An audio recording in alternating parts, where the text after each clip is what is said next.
Welcome to Paul Outdoors, and thank you very much for joining me on this beautiful late April day in the English countryside.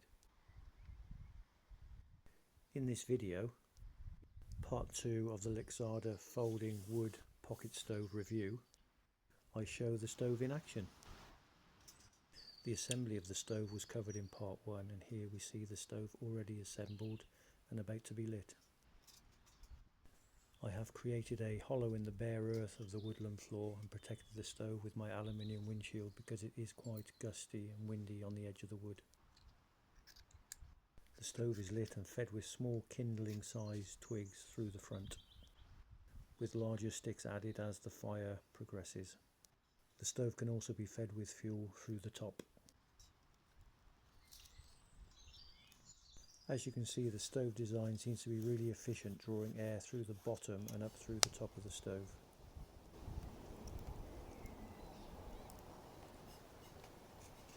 And now it's time to bring 300 millilitres of water in my stainless steel Crusader cup to the boil.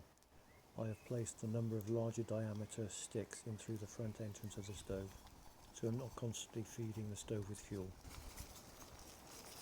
And hey presto, after 4 minutes we have a rolling boil. Although I'm never in any rush to bring my water to the boil or to cook my food, it's always interesting to compare different stoves in different sets of circumstances and conditions. And this boil time was certainly aided by the windshield and aluminium foil on top of the Crusader cup.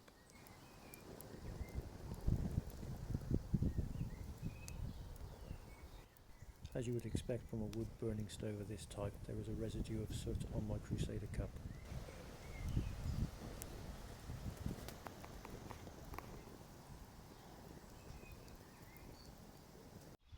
Grey clouds have gathered and the temperature has plummeted, but the stove is now cool enough for me to dismantle and pack away. As you can see, all the fuel wood has been burnt and turned to ash.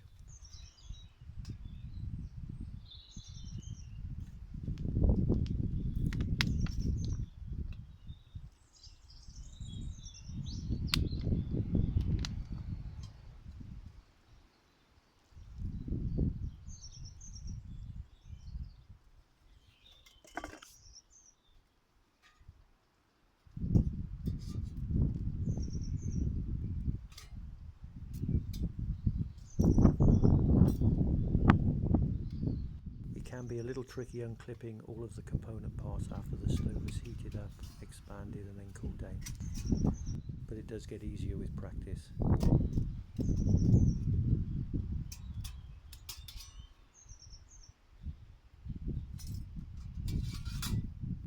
Having used the stove 6 times now, the fire grate does appear a little warped, but it doesn't affect the assembly of the stove or the stove in use.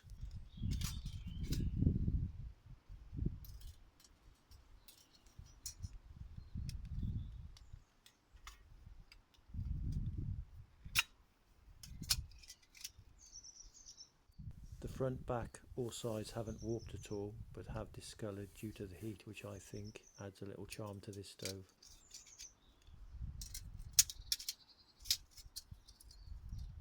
The component parts are now flat packed and put into the plastic bag and in turn into the supplied nylon pouch.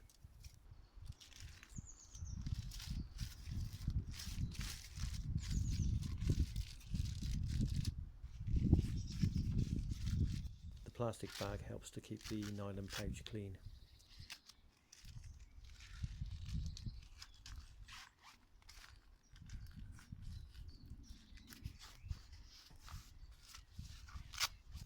And then back into the cargo pocket of my trousers.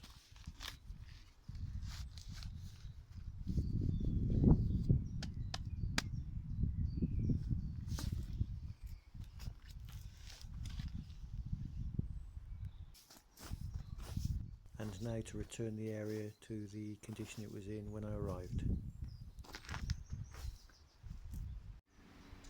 In conclusion, and in my experience so far, this low-priced budget alternative stove to some of the higher priced items out there is high on quality and high on performance and gets the job done. Only time will tell if this remains the case. so please watch this space for future updates. As always, thank you for watching and for your continued support. Please leave any comments or questions below. Thank you.